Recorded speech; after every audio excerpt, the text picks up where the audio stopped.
Black people, man, we got some issues, man. I was talking to a young sister just now, and she had to be at least my age, maybe a little younger, maybe my age, but she had to be around my age bracket. And I was listening to the brother Tariq Nasheed. If you don't know who Tariq Nasheed is, definitely everybody should definitely go look up Hidden Colors. Very powerful brother.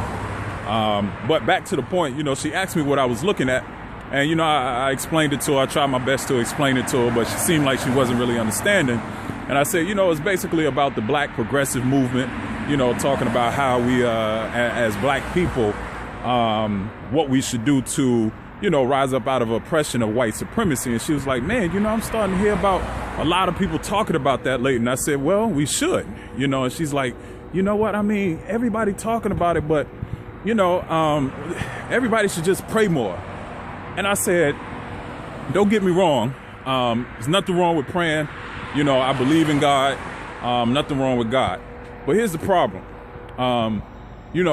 Everybody's praying more, but we've been praying for 400 years and ain't nothing changed. And she said, well, the Bible's saying. I said, sister, have you ever heard of Frederick Douglass?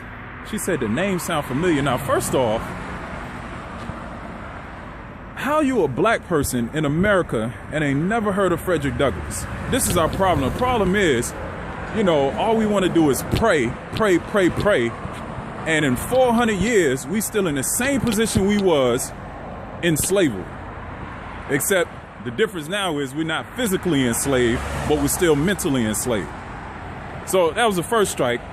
She said she didn't even know who Frederick Douglass was. But the reason why I asked if she knew who Frederick Douglass was, for all you that do know who Frederick Douglass is, and if you don't know who Frederick Douglass is, you definitely need to go do some research. But the point is, I said, Frederick Douglass said, I prayed on my knees for 20 years. And for 20 years, my prayers did not get answered until I got up on my feet and answered my own prayers. Meaning, for 20 years, he prayed to God to free him from slavery. And he didn't get free from slavery until he got up on his own feet and prayed with his feet. So I said all that to say this, man. It's disheartening to see everything that goes on in this world, keeping us black folks down, and all we want to do is pray. All we want to do is go to church on Sunday morning and pray to God to make things better. Black people, you got to understand, at some point we got to get up and make things better for ourselves, man. Praying to God is good, nothing wrong with it.